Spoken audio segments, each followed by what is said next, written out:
Hello students, जैसे कि आप सभी को पता चल चुका है कि टाइम टेबल बीकॉम एमकॉम दुर्ग यूनिवर्सिटी के डिस्क्लोज हो गए हैं। टाइम टेबल आ गए हैं और हमारी यूनिवर्सिटी ने सिर्फ और सिर्फ 15 दिन पहले टाइम टेबल इशू किया है। आज तक हमेशा से 1 से 1.5 महीना पहले टाइम टेबल इशू किया जाता था, तब उसके हिसाब से बच्चे पढ़ना स्टार्ट करते थे। इस बार ऐसा हुआ है कि टाइम टेबल सिर्फ और सिर्फ 15 दिन पहले किया गया, बिकॉज अभी इलेक्शन है, चुनाव है। तो इलेक्शन चुनाव तो यूनिवर्सिटी को पहले से पता था, तो वो आपका पहले 1 मंथ, कम से कम 1 महीना पहले इश्यू करना था इनको टाइम टेबल, बट इन्होंने सिर्फ 15 दिन का टाइम दिया आपको पढ़ने के लिए। तो जितने सारे स्टूडेंट बैठे हुए थे कि अपनी तैयारी के लिए कि हम लास्ट में पढ़ेंगे, देखो जो बच्चे पूरा साल पढ़ते हैं उनको अभी भी पैनिक नहीं होना है। जो बच्चे पूरा साल पढ़े उनकी तैयारी हो चुकी है। मैक्सिमम बीकॉम के स्टूडेंट लास्ट लास्ट में पढ़ना प्रीफर करते हैं, जनवरी फरवरी मार्च में। एंड फरवरी एंड मार्च, मार्च का 15 दिन जो सामने का होता है बहुत क्रूशल होता है, इसमें आपकी पढ़ाई अच्छी खासी हो जाती है। लास्ट लास्ट में कुछ-कुछ कीवर्ड्स वगैरह पढ़ लेते हैं, कुछ-कुछ मेन आंसर पढ़ कर आप पेपर देने आते हैं। बट आपको मार्च का एक भी दिन नहीं दिया गया है। सिर्फ फरवरी का 10 दिन के आसपास और 20 दिन के आसपास आपकी बच रही है पढ़ाई करने के लिए। ऐसे समय में सारे बच्चे ये सोच रहे हैं कि तैयारी करें कैसे? क्योंकि हमारा मेन अभी सिलेबस ही नहीं हो पाया ठीक से। अब किस तरीके से पढ़ें और क्या अप्रोच यूज़ करें, क्या स्ट्रैटेजी यूज़ करें, इनको समझ में नहीं आ रहा है। कुछ स्ट्रैटेजी हम सिंपल सा यूज करते हैं, देखेंगे किस तरीके से आप अपना प्रिपरेशन कर सकते हैं और सही स्ट्रैटेजी को यूज करके एनुअल पेपर दे सकते हैं। अब टाइम टेबल इश्यू हो गया, इसके लिए आप रो नहीं सकते, बैठ के पछता नहीं सकते, जो भी सिचुएशन हुआ उससे डील करना है। तो देखिए, एवरेजली आपको हर एक एग्जाम में 3 दिन की छुट्टी मिली हुई है। 3 दिन का ऑफ मिला हुआ है एवरेजली हर पेपर में आपको। अब इस 3 दिन को आप सही तरीके से कैसे, 2 दिन मिला तो भी इस स्ट्रैटेजी को यूज करेंगे, 4 दिन मिला तो भी आप इस स्ट्रैटेजी को यूज करेंगे। मैं एवरेजली 3 दिन का बता रहा हूँ आपको। सपोज करो 2 ऑफ मार्च का आपका पेपर रहा हिंदी का। हिंदी का पेपर आपका 2 मार्च का, 2 मार्च को दोपहर के 2 बजे के आसपास आपका पेपर खत्म हो जाएगा। आप शाम के 5 बजे के आसपास से पढ़ना स्टार्ट करिए। सेम डे, अभी छुट्टी को यूज नहीं किया आपने। 3 दिन का ऑफ मिला हुआ है आपका, आप उसी दिन सेम डे शाम के 5 बजे के आसपास से ट्राई करो पढ़ना, और कम से कम 2 यूनिट खत्म कर दो। रात के 12, 1, 2 जब तक आप पढ़ना पसंद करते हैं, सेम डे, अभी भी आपने ऑफ लिया नहीं है, उसी दिन। मैक्सिमम बच्चे क्या करते हैं, आज ही पेपर देकर आए तो बहुत टायर्ड हो जाते हैं, तो अगले दिन से स्टार्ट करते हैं या उसी दिन हल्का सा पढ़ते हैं। आपको सेम डे 2 यूनिट पढ़ लेना चाहिए। जिस दिन आपका हिंदी का पेपर हुआ है उसी दिन आकर आप 2 यूनिट खत्म कर लो। अब फर्स्ट डे जो आपको ऑफ मिला हुआ है, इसमें आपने 2 यूनिट और खत्म करने की कोशिश करना। अच्छा, खत्म करने का मतलब ऐसा नहीं कि पढ़ पढ़ के आगे बढ़ जाओ। मैं बताऊंगा आपको क्या यूज करना है, पढ़ते टाइम क्या क्या करना है वो भी मैं धीरे से बताऊंगा आपको, सुनते जाइए पूरा। तो फर्स्ट डे आपको सिर्फ 2 यूनिट और खत्म करना है। सेम डे आप 2 यूनिट खत्म करोगे। फर्स्ट डे का जो ऑफ मिला उसमें 2 यूनिट, सेकेंड डे जो ऑफ मिला है इसमें 1 यूनिट और पढ़ लिया आपने, तो आपका 5 यूनिट हुआ। कोशिश कीजिएगा कि पूरा अंदर का रीड करे, पूरा अंदर का रीड करे। फिर आपको क्या करना है मैं बताता हूँ। तो आप क्या करेंगे, फर्स्ट जिस दिन पेपर देकर आए उस दिन 2 यूनिट, फर्स्ट डे का ऑफ में 2 यूनिट, सेकंड डे का ऑफ में 1 यूनिट पढ़ेंगे। अभी भी आपके पास फर्स्ट डे का आधा दिन बचा हुआ है, हाफ डे आपके पास बचा हुआ होना चाहिए। एंड थर्ड डे आपके पास पूरा बचा हुआ। अब जो थर्ड डे है इसमें आपने जो फर्स्ट डे जिस दिन आप पेपर देकर आए थे, उसके बाद और उसके बाद का पांचों यूनिट को वापस रिवीजन करो। क्योंकि आप इतना क्विक पढ़ रहे हो, इतना फास्ट पढ़ रहे हो ना कि दिमाग में रहेगा नहीं। आप एक पढ़ लो, दो पढ़ लो, तीसरे में आओगे ना तो तब तक आपका पहला यूनिट निकल गया रहेगा दिमाग से। एक दिन आपको सेफ साइड रखना है, किसके लिए, फॉर रिवीजन के लिए। अब जब आप पढ़ रहे होंगे तो आप एक कॉपी ले लीजिए और उस कॉपी में ना पूरा पॉइंट पॉइंट नोट करते जाओ। जैसे आप यूनिट 1 कुछ पढ़े, यूनिट 1 का आप क्वेश्चन लिख लो, उसमें क्या क्या पढ़ना है उसका पॉइंट पॉइंट नोट करते जाओ। मैं आपको दिखाता हूँ किस तरीके से पॉइंट पॉइंट नोट करना है। एक सेकंड। कुछ इस तरीके से आप पॉइंट पॉइंट लिख लो। जैसे आपने कॉपी निकाला, उसमें आप बीआरएफ पढ़ रहे हैं, ये फर्स्ट ईयर का सिलेबस है। फर्स्ट ईयर के सिलेबस में अगर आप बेलमेंट का एक थ्योरी रखे हैं, तो इस थ्योरी का अपना सिर्फ क्या करेंगे, एक कॉपी रखो, जो भी पुरानी बची हुई कॉपी है उसमें आप पढ़ना चालू करेंगे।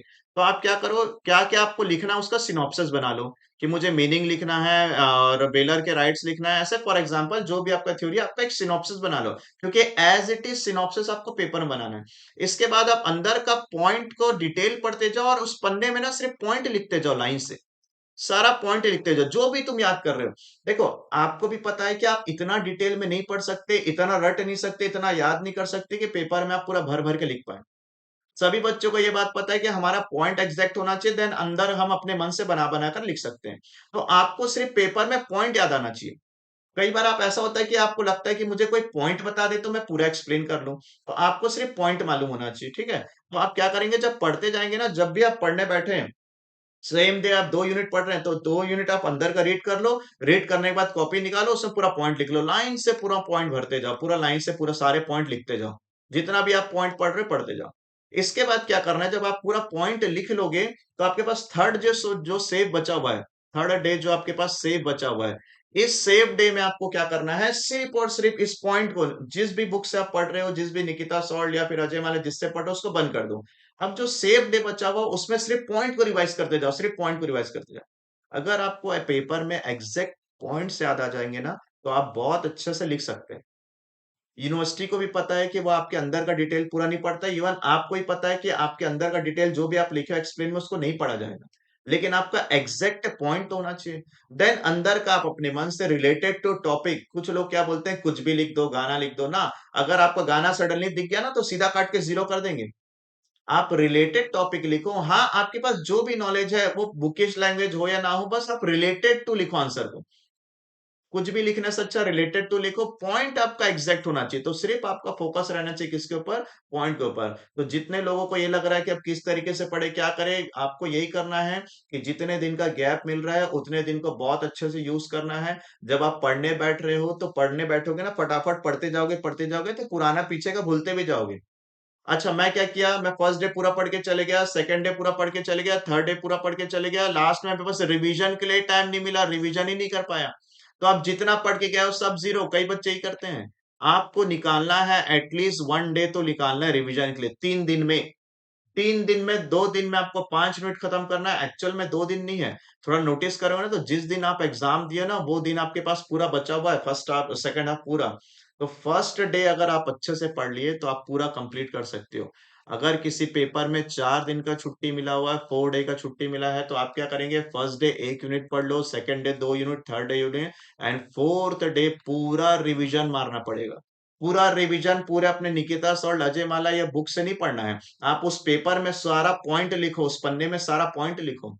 तुरंत पढ़ते टाइम आप एक आंसर खत्म किए पॉइंट लिख लो, एक आंसर खत्म किए पॉइंट लिख लो, सारे पॉइंट को लिख लो। और चौथा दिन या तीसरा दिन या दूसरा दिन जो भी आपका रिजर्व डे का रखे हो, 1 डे बिफोर एग्जाम, आपको सिर्फ और सिर्फ पॉइंट रट के जाना है।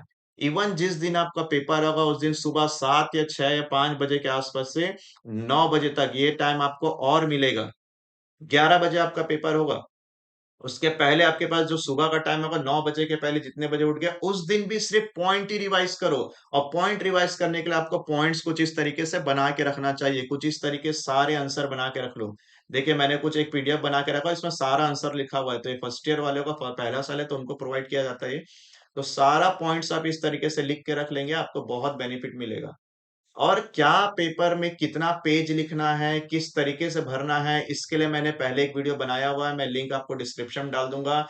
पन्ना नहीं भरना है आपको, आपको टाइम मैनेजमेंट करना है। ये मिथ है, बहुत बड़ी गलतफ़हमी फैली हुई है कि 10 पन्ना लिखो, 12 पन्ना लिखो, 10 पन्ना, 12 पन्ना में अगर आप 1 आवर यूज़ कर दे रहे हो, तो आप तो 3 ही यूनिट बनाओगे। तो आपको पन्ना नहीं भरना है, आपको करना है टाइम मैनेजमेंट, आपको 30 मिनट में लिखना है, तो इसके लिए मैंने एक डिटेल वीडियो बनाया हुआ, उसका लिंक मैं डालता हूँ डिस्क्रिप्शन में, आप उसको पढ़िए। पैनिक होने की ज़रूरत नहीं है, समय कम है, आप अगेंस्ट नहीं जा सकते यूनिवर्सिटी के, आपको जो टाइम टेबल मिला है उसको फेस करना है, बस आप अपने प्रिपरेशन को सही यूज़ कर पाएँ। और जितना सारा प्रैक्टिकल आपने पढ़ा है, जो आपका प्रैक्टिकल भूल चुके हैं, इस दौरान अभी जो गैप बचा हुआ है, इसमें प्रैक्टिकल रिवाइज़ करो। जैसे आपका पेपर चालू हो जाता है, तो आपको सिर्फ थ्योरी के पॉइंट पढ़ने हैं। और अगर कोई प्रैक्टिकल आपका बहुत अच्छा से नहीं हुआ, तो ऑप्शन में उसका थ्योरी तैयार करके रखें। थ्योरी ही आपको पास कराएगा। कई लोग पूछते हैं, "सर, किस तरीके से पास हो जाए? ऐसा क्या करें कि पास हो जाए?" भैया, थ्योरी आप पढ़ लो अच्छे से, थ्योरी के पॉइंट्स तैयार कर लो और पॉइंट पढ़ के नहीं छोड़ना है, पॉइंट को लिख-लिख के रखना है। पॉइंट अगर आप पन्ने में लिख-लिख के रखते हैं कुछ इस तरीके से, तो इस पन्ने का, इस पेपर का, इस कॉपी का बेनिफिट आपको बहुत मिलने वाला है। और टाइम मैनेजमेंट सही से करो, सभी का पेपर ठीक से जाएगा। Wish you all the best सभी को। बीकॉम की तैयारी और एमकॉम की तैयारी बहुत जोर-शोर से करिए। साल पूरा आपने नहीं पढ़ा है, लास्ट लास्ट का टाइम है, पूरा मेहनत करना स्टार्ट कर दीजिए अभी से।